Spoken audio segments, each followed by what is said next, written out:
I'm Ryan Walters, and I am currently based out of Portland, Oregon. I work as a freelance cinematographer. My work has taken me around the world on various productions, whether it's from feature films to documentaries. I've worked on small industrial and promotional videos. I've shot both local and regional commercials, and worked on a couple TV shows. Many times when I'm out scouting a location, it's a lot quicker and easier to whip out my meter and take scene readings of that location than it is to set up a camera. So just having a meter there when I'm out scouting a potential location provides a lot more flexibility than lugging an entire camera system around with me. Secondly, using a properly calibrated meter provides repeatability, and it also helps in my communication with the other crew members. If I know I want to place a value at a specific place, I can tell my gaffer, I want that light gives me X number of foot candles at a given distance, and he knows what I want, and he can quickly deliver that to me rather than me telling him a general feeling and then us noodling around until we get it honed in. And also, if we need to go back and shoot a scene later on, if I have metered the scene and I know where I've placed exposures and where lights fall, when we go back to shoot that at a different day, I can know that the exposures are going to match because I have a reference to go by. And finally, the last advantage of having a meter is your exposure is going to be. I can measure the scene illumination and know that the values are placed within the dynamic range of the medium I'm using. And if there's a value that falls outside that, I know that before we get into it. Again, going back to the highlights, if I know my highlights are falling out of the range of my format, I can make sure that I can push it back in using the meters. But one of the biggest challenges I face when lighting a scene, specifically for video, is making sure that the dynamic range of the scene falls within the dynamic range of the format that I'm shooting on. Video has a pretty limited dynamic range, as well as it doesn't handle highlights very well. And so I've got to take into account my total range as well as where my highlights are going to fall while I'm lighting.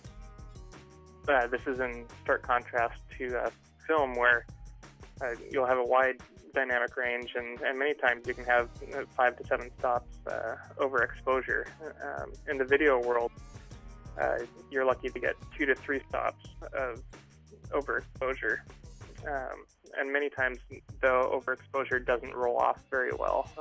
In film, you get a nice organic roll off into the highlights, whereas video, once you're clipped, and there's no bringing back any of that detail. So that's usually the biggest struggle is making sure that the scene that I've illuminated falls well within the exposure range. One of the conveniences of video is that what you see is what you get. There are many tools that manufacturers have built into the cameras that make the process even easier. Features such as zebras or histograms or other such measuring devices. They're great at helping you guide the exposure, and that coupled with the immediacy of seeing your scene exposed is very helpful, and it means that many times the exposure becomes, it looks good, so let's shoot it. And while that may work for the production, it doesn't produce repeatable results. Calibrating the red one, I made sure to get a hold of the latest test chart from Sekonic, which is version 2, which made the whole process a lot easier. Basically set the camera up with a given lens and shot the test chart at 3 different exposures, and for every ISO going through the red setup there, and then processed the footage through the Sekonic software, which ends up calibrating your meter as well as giving you the given dynamic range and exposures you need for your meter. When you're using whatever video format, or even film format for that matter, the angle of shutter is going to either increase or decrease your exposure values. And so you want to make sure that you're, when you're doing your testing, that you're doing your testing under the situations that you'll be filming under. As far as the video side of technology goes, it continues to increase leaps and bounds. In shooting with the Red, I can get in just over 9 stops of dynamic range, which is a huge leap as far as video is concerned. And many times, that's limited to 4 to 5 stops. So you have to be very selective of what exposures you use, and also what lighting instruments you can get away with. As technology grows and the dynamic range continues to increase, it opens up all kinds of new possibilities, especially for documentaries and other situations where you have to be more minimalistic in your lighting, and you have to work with more available light.